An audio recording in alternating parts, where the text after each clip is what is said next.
ఏటీ తెలుగు న్యూస్ కి స్వాగతం. బులెటిన్ లో హెడ్లైన్స్ చూద్దాం. పేదలకు అందాల్సిన సంక్షేమ పథకాలు అందకుండా జై టీడీపీ కూటమి అడ్డుకోవడం దుర్మార్గం. ఓటు వినియోగించుకోకుండా డబ్బాస చూపి ముందుగానే వేలికి సిరాచుక్క పెట్టే ప్రయత్నం చేస్తున్న వైసీపీ నాగబాబు. జూన్ 4న దేశం గెలుస్తోంది. దేశంలో 140 కోట్ల ప్రజల సంకల్పం గెలుస్తోంది. ప్రధాని శ్రీ నరేంద్ర మోడీ. మంగళగిరి నియోజకవర్గం గ్రామాల్లో నిర్వహించిన రచ్చబండ కార్యక్రమాల్లో పాల్గొన్న Nara Lokesh.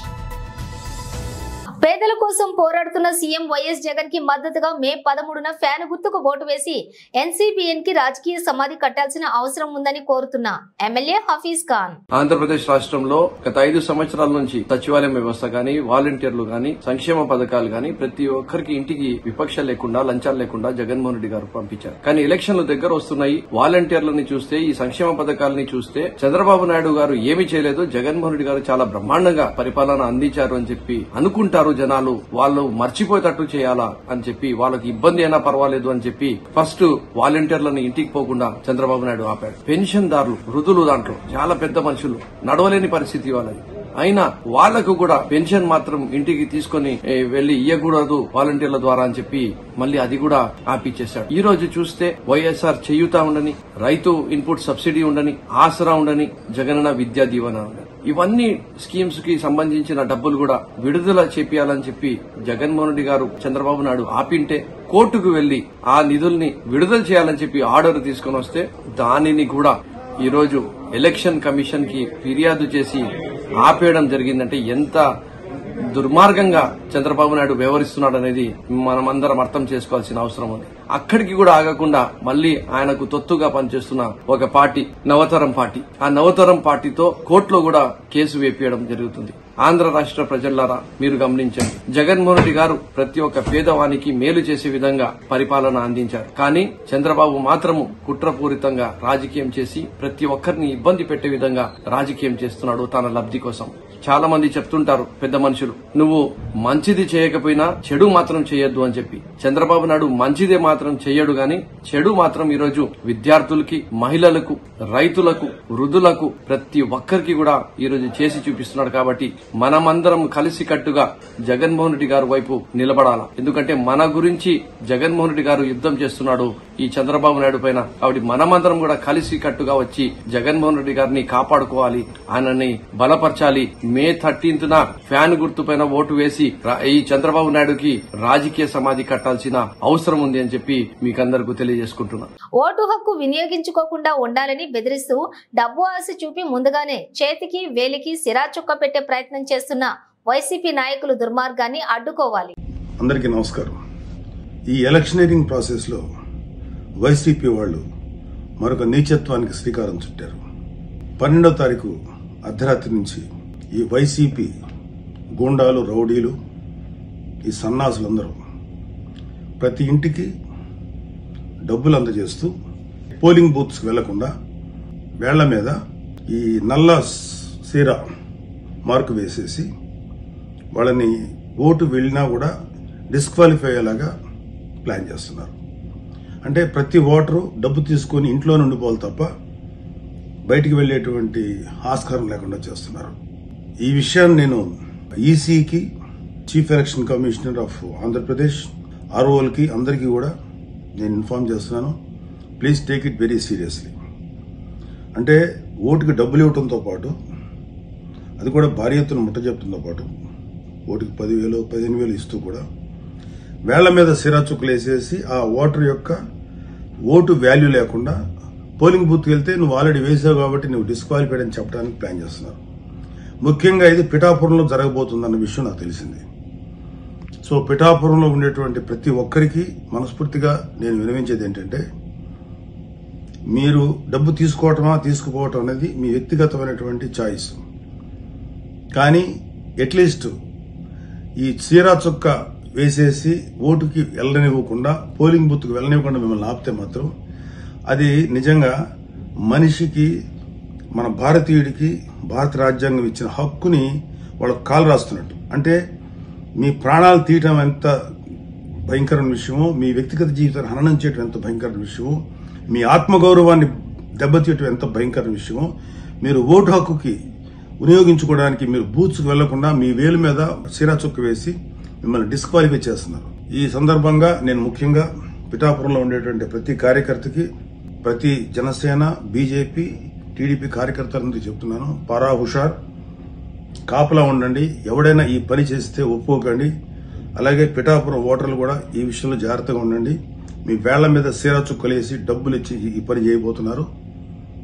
Don't sell your vote. ఒకవేళ మీరు డబ్బు తీసుకో, ఎందుకంటే మీకు ఎంత డబ్బు ఇచ్చినా తప్పులేదు. ఎందుకంటే వీళ్ళ వైసీపీ వాళ్ళు తిన్న దానికి, సంపాదించిన దానికి, మీ మీద పెట్టిన దానికి ఓటుకి 10 లక్షలు ఇచ్చినా తప్పులేదు, తీసుకోండి. మీ ఓటు హక్కును వినియోగించుకోకుండా మిమ్మల్ని అడ్డం పడితే మాత్రం ఇది చాలా సీరియస్ ఇష్యూ. ఈ విషయం ఎంటైర్ ఆంధ్రప్రదేశ్ కూడా వర్తిస్తుంది. ప్రతి చోట కూడా, ప్రతి నియోజకవర్గంలో ఉండేటువంటి టీడీపీ, బీజేపీ, జనసేన కార్యకర్తలు కొంచెం మెలుకునుండి పండుగని దురాగతం చేయకుండా ఆపండి. ఈ వైసీపీ వాళ్ళని మట్టిలో కలిపేదాకా మీరు నిద్రపోకండి. లేదా అలౌ చేశారా మన జీవితాలకు శాశ్వత సమాధి కడతారు ఈ వైసీపీ గవర్నమెంట్. Be careful. పారా హుషార్. Thank you. జూన్ 4న దేశం గెలుస్తోంది. దేశంలో 140 కోట్ల ప్రజల సంకల్పం గెలుస్తోంది. అదే రోజు దేశం యొక్క శత్రువులు ఓడిపోతారు. ప్రధాని నరేంద్ర మోడీ. साथियों, मैं तेलंगाना में जहां जहां गया हूं, एक अभूतपूर्व क्रांति में देख रहा हूं. तेलंगाना के परिणाम पूरे देश में उत्साह भरने वाले परिणाम आने वाले हैं. साथियों, 4 जून के नतीजे अब बिल्कुल स्पष्ट है. 4 जून को देश जीतेगा. कौन जीतेगा? कौन जीतेगा? 4 जून को 140 करोड़ भारतीयों का संकल्प जीतेगा. और 4 जून को भारत के विरोधी हारेंगे. 4 जून को आत्मनिर्भर भारत अभियान के विरोधी हारेंगे. 4 जून को सीएए कानून के विरोधी हारेंगे. 4 जून को यूनिफॉर्म सिविल कोड के विरोधी हारेंगे. 4 जून को वोट जिहाद की बात करने वाले हारेंगे. 4 जून को आर्टिकल 370 के समर्थक हारेंगे.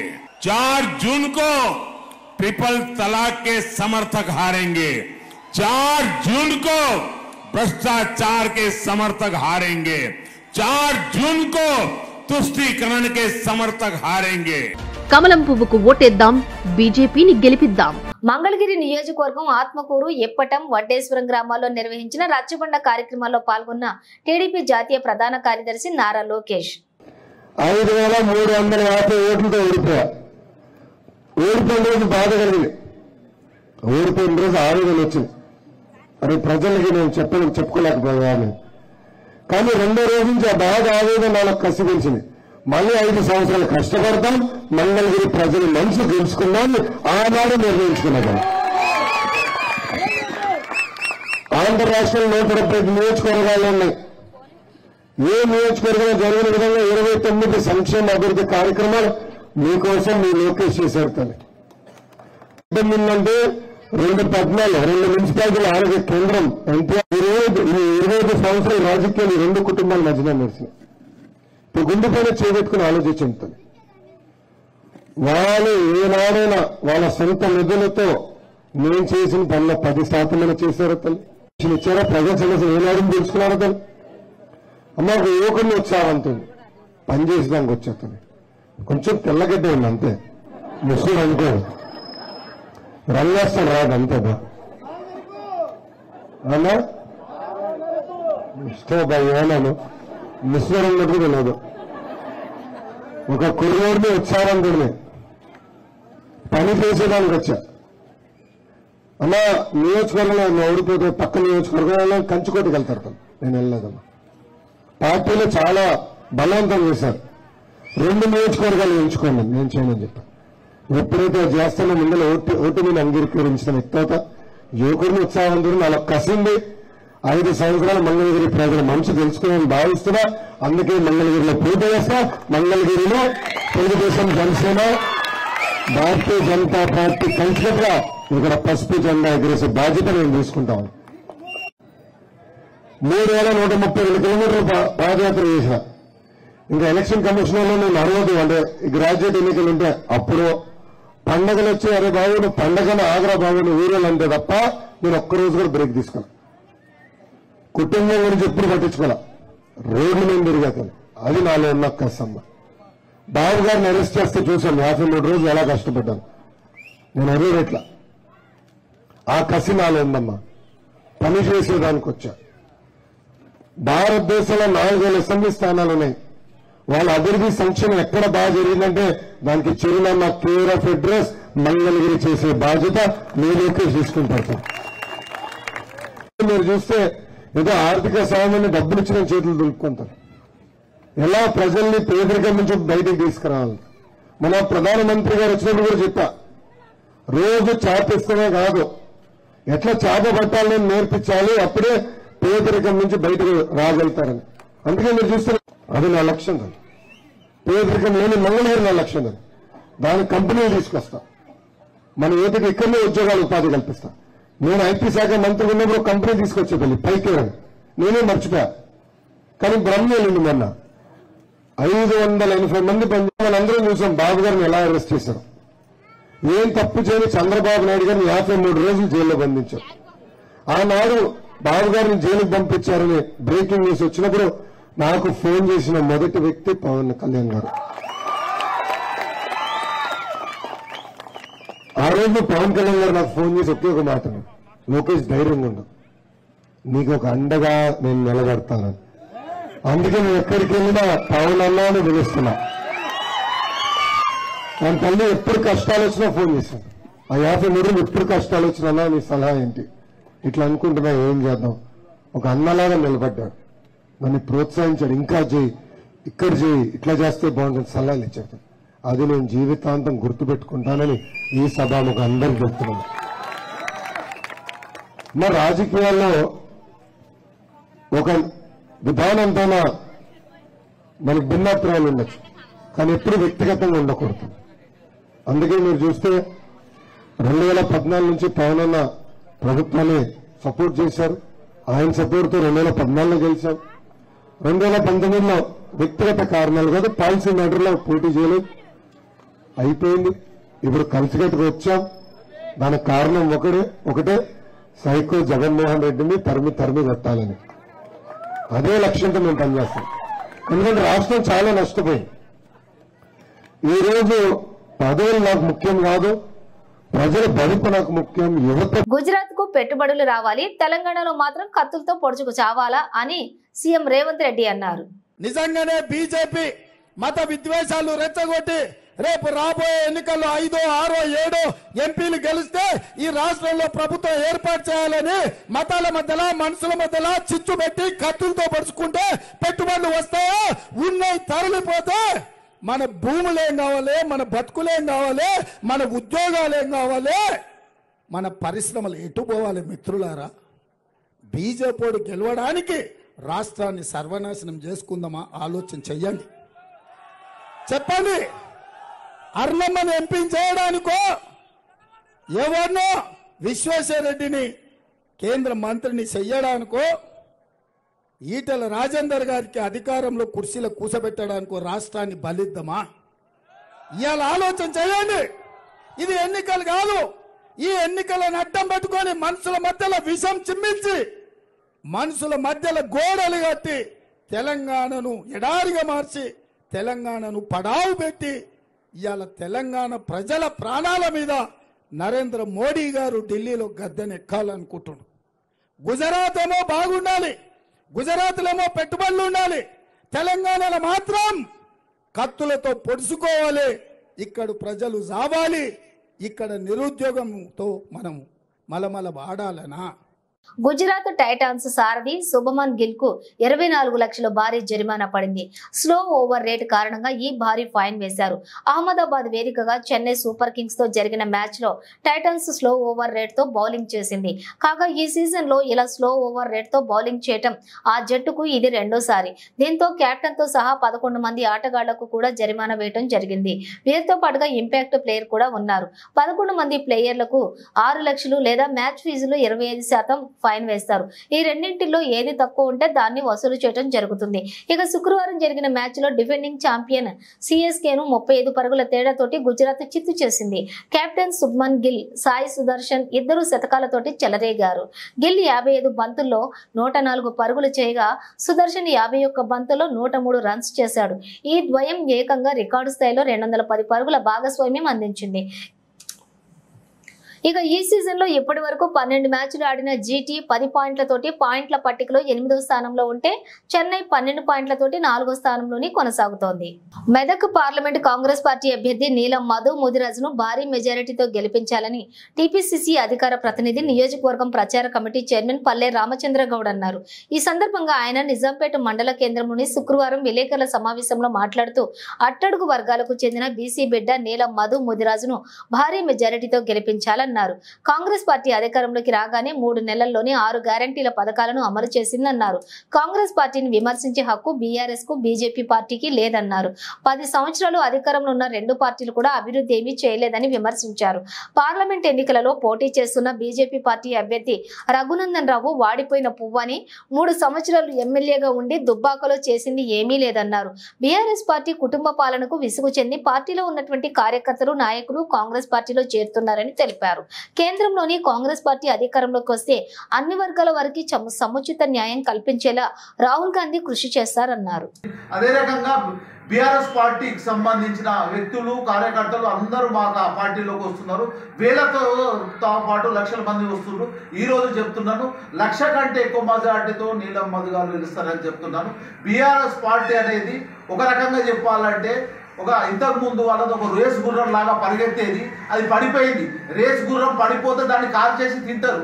నిజానికి ఈరోజు బీఆర్ఎస్ పార్టీ పడిపోయింది. దాని ఏంటంటే వెంటిలేషన్ మీద ఉన్నది. ఒక రకంగా చెప్తే చావు అంటే మన తెలంగాణ భాషలో చెప్పాలంటే శవాన్ని తీసుకుపోయేటప్పుడు దింపుడు గల్లం కాడ దించి వాడు బతుకుతాడనే ఆశ మీద ఉంది. అది చనిపోయింది. ఖచ్చితంగా ఇంకో రకంగా చెప్పాలంటే అన్ని స్కామ్లతో ఉన్నది. ఒక రకమైన స్కామ్ కాదు, అన్ని స్కామ్లతోని, కుటుంబ సభ్యులతో. ఇప్పుడు కవిత లోపలికిపోయింది, కవిత తిహార్ జైల్లో ఉంది. భవిష్యత్తులో కేసీఆర్ గారైనా, కేరావు అయినా కానీ ఎన్నో స్కామ్లతో ఉన్నారు. కంపల్సరీ జైలుకి పోయేది ఉంది. ఈరోజు మేము కాంగ్రెస్ పార్టీ ముఖ్యంగా రాహుల్ గాంధీ 6,600 కిలోమీటర్లు పాదయాత్ర చేసి ప్రతి ప్రజల గురించి, ప్రజల సమస్యల గురించి తెలుసుకొని దాన్ని పరిష్కరించే రకంగా 5 న్యాయాలతో ముందుకు వస్తున్నాడు. యువ న్యాయంలో 30 లక్షల ఉద్యోగాలు ఇచ్చి వాళ్ళకు సమగ్రమైన రక్షణ కల్పించుకొని 5,000 కోట్లతో వాళ్ళకు యువతకు రక్షణ కల్పించాలని ఒకటి.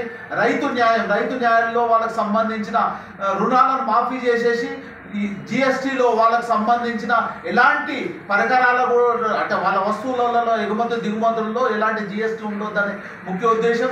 అదే రకంగా వాళ్ళకి సంబంధించిన అన్ని రకాలమైన సబ్సిడీలు, మంచి రేట్లు, ఎంఎస్పీని మంచి రేట్లతో ఇవ్వాలనేది ఒక ఆలోచన. తర్వాత మహిళా న్యాయంలో 50% ప్రతి దాంట్లో, ప్రతి ఉద్యోగాల్లో కేంద్ర ప్రభుత్వం, రాష్ట్ర ప్రభుత్వాల్లో 50% ఉద్యోగాలు ఇవ్వాలనేది, వాళ్ళకు స్పెషల్ రక్షణగా బడ్జెట్లో కేటాయించాలని.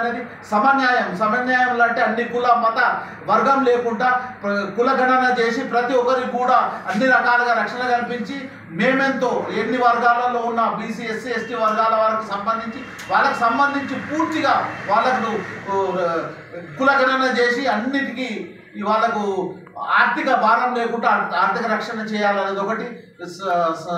శ్రామిక న్యాయంలో ప్రతి ఒక్కరికి కూడా ఈజీఎస్ అంటే పనికాహార పథకం అనేది ఇండియా లెవెల్లో పనికాహార పథకాన్ని పెట్టి ఈజీఎస్ వర్గం చేసింది కాంగ్రెస్ పార్టీ. భవిష్యత్తులో కూడా ప్రతి ఒక్కరికి కూడా 400 మినిమం ఇవ్వాలని, పట్టణ ప్రాంతాల్లో, పల్లెటూళ్ళలో కూడా ఈజీఎస్ చేయాలనేది ఒకటి. వాళ్ళకు రక్షణగా ఇన్సూరెన్స్, తర్వాత వాళ్ళకి స్పెషల్ బడ్జెట్, ఆరోగ్య బీమా కూడా చేసి ప్రతి ఒక్కరికి కూడా ఆరోగ్య రక్షణ చేసి వాళ్ళకు చదువులో కూడా అన్ని రకాల రక్షణ చేసుకొని అందరికీ కూడా సమన్వయం చేయాలని కాంగ్రెస్ పార్టీ ముందుకెళ్తుంది. అరకు ఎంపీగా డాక్టర్ గుమ్మా తనుజరాణి ఎంపికలోని వైసీపీ తడబాటు పడిందని నేతలు చెబుతున్నారు. తొలుత అరకు ఎంపీ సీట్లు సిట్టింగ్ ఎమ్మెల్యే భాగ్యలక్ష్మి పేరును ప్రతిపాదించారు. మారిన సమీకరణలతోటి తనుజకు అవకాశం ఇచ్చిన రాజకీయాల్లో అనుభవం లేని ఆమెకు సీట్ ఏంటి అంటూ స్థానిక వైసీపీ నేతలే పెదవి విరిచారు. సీనియర్లను కాదని సర్వే ఆధారంగా ఆమెకు సీట్ ఇవ్వడంలో మామ ఫాల్గుణ చక్రం తిప్పారనే విమర్శలు వచ్చాయి. ఇప్పుడు తనుజ గ్రాఫ్ పడిపోతూ ఉంది. ప్రజలకు తన మొహం చూపించలేక ఫాల్గుణ పూర్తిగా ఇంటికే పరిమితం అయిపోయి ఎన్నికల ప్రచారంలోకి వెళ్లటం లేదు.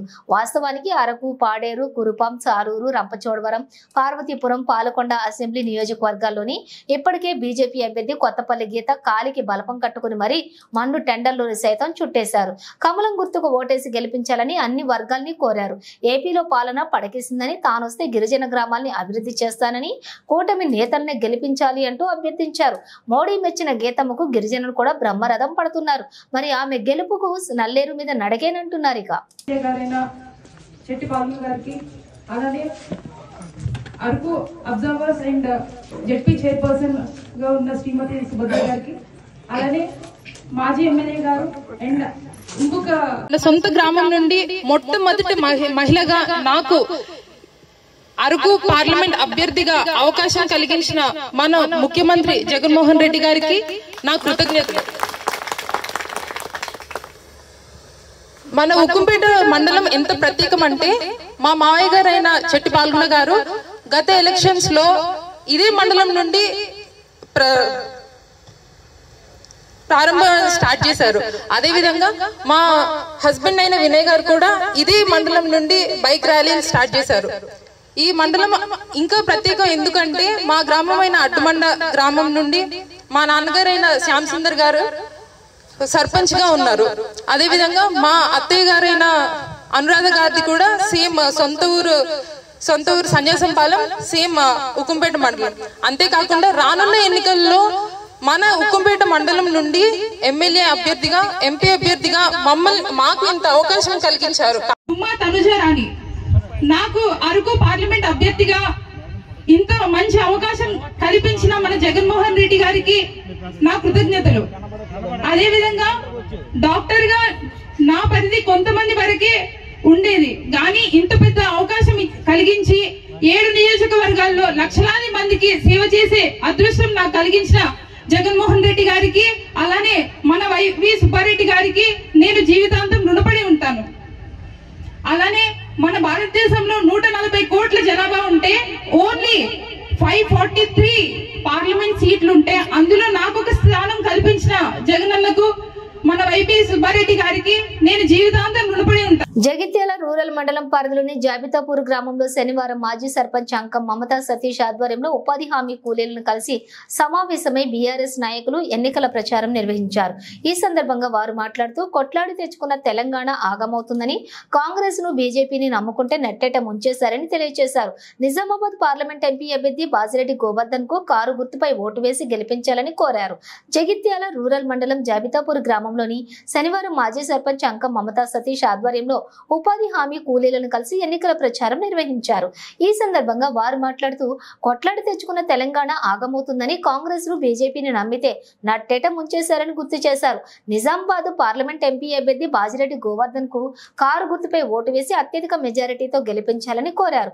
ఈ కార్యక్రమంలోని అరిగెల మహేష్, బత్తుల రమేష్, చిత్తారి సురేష్, బొమ్మకంటి రంజిత్, జాగిరి వినోద్, గుండెట్టి గంగారం, కుమార్, జాగిరి దిలీప్, బత్తిని సంతోష్, దువ్వ నికేష్, లక్కం మహేష్, గర్వందుల ప్రసాద్, రామగిరి మోహన్, బూతగడ్డ ప్రభాకర్, మహేష్ తదితరులు పాల్గొన్నారు.